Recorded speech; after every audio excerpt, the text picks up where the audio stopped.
梦想，如何只用1000元获得一台全新的自行车呢？大家好，我是立东。在日本的我曾经为了练习皮特沙根的独门绝技单轮骑行，摔了个狗吃屎，弄爆了一只碳纤车架。虽然买回了车架，但各位可能不知道，日本调整车子的费用，逼得我不得不练习自己修车。今天的目标呢，就是组装出一台乱骑也不心疼的车，用来练习梦想中的技巧——单轮骑行。那就看我用最少的花费来翻新旧车吧。Go！ 这2台是我在回收厂回收的捷安特自行车，车况你从画面中应该也可以看得出来，坑坑巴巴，脏到分不清楚车身到底是亮面的还是消光漆，而且还缺了不少的零件。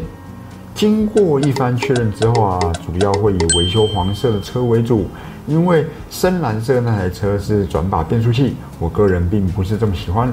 黄色这台车上的零件主要就是大盘上的一些锈蚀，还有前叉避震器上的生锈，需要处理的部分比较少，清洗起来也会相对容易一些。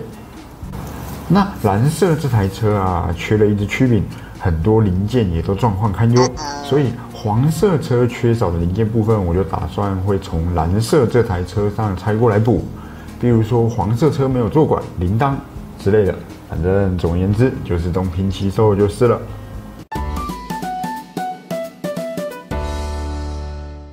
好的，那开始洗车之前首先把2台车都做一个肢解，把车8个精光其实不会太难，你只需要把看得到的螺丝全部松开就可以了。其中比较困难的部分就是拆大盘。怎么有 CSBB 的既视感？你必须要有像这样子的特别工具，才有办法把大盘和曲柄给顶下来。理论上，它顶进去的时候不会有越来越紧的感觉，反而会是一个线性的力量增加。正确的声音叫咔咔咔，不是，它是一个力量的感觉。所以如果你转进去是越转越紧，那就表示你可能顶到的位置是错误的。对，然后像这样子，这样子整体就下来了。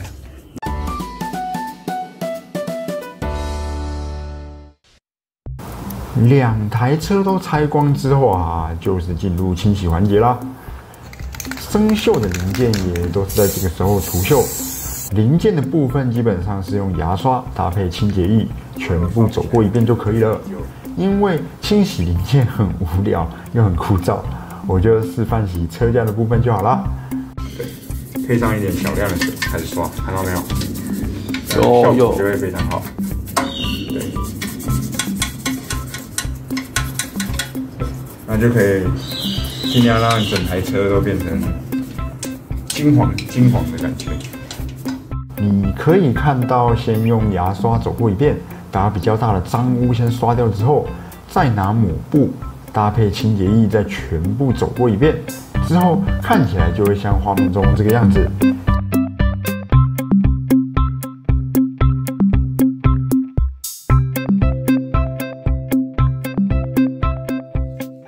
浅层能洗掉的都洗掉了，但最后还是要用水蜡把整台车全部都推过一遍。那这个也是过程中最花时间、最辛苦的一个环节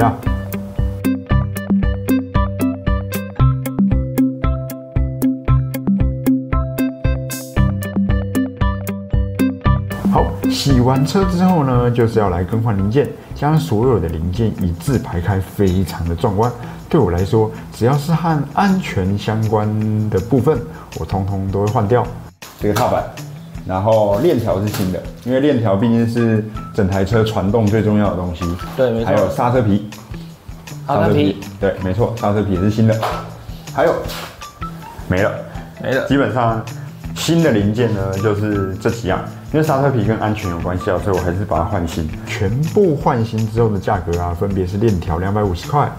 刹车一组100块，所以是200块。变速刹车线1条需要30块，所以4条加在一起，还有刚刚的链条和刹车，就是570元。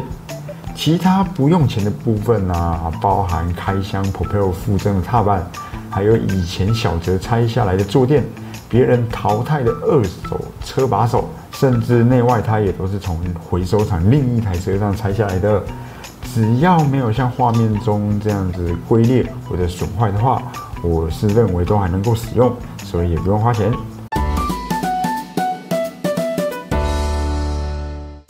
车洗好了就要开始组装嘛。完整的组装修车部分就比较复杂，有兴趣的订阅一下吧。今天这边先跳着看吧。完成了整台车的清洗和组装之后啊，立马上滚筒做测试。我最担心的呢，其实是飞轮和链条的磨合问题。因为啊，如果旧的飞轮磨损很严重，那么换上新的链条的时候，就会因为间隙不合产生变速不准的问题。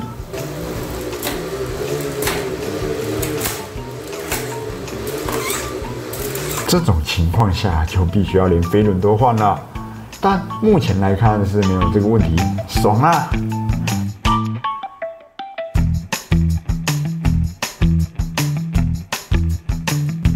最后车子完成之后，前后对比你应该也可以看得出来，差距真的非常的大。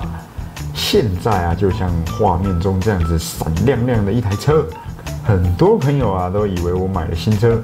看了真的是非常的有成就感啊！好的，以上就是清洗报废车的整个过程啦。其实一台脚踏车只要保养好，要骑一辈子是完全没有问题的。零件如果都是自己动手安装的话，价格也会便宜不少。自己动手清洁一台车啊，你也会对车更有的感情。如果你发现你朋友拿着一块布发了疯的在擦车，拜托不要打断他。他现在的精神啊，已经升华到了宇宙啦。至于单轮骑乘的部分，等我练成之后再拍影片和大家分享咯。你也会想弄一台车来玩玩看吗？还是有好奇我没有提到的地方，都欢迎在留言区讨论。如果你喜欢体育相关主题影片，都欢迎订阅订一波啦。那我们下次见，拜拜。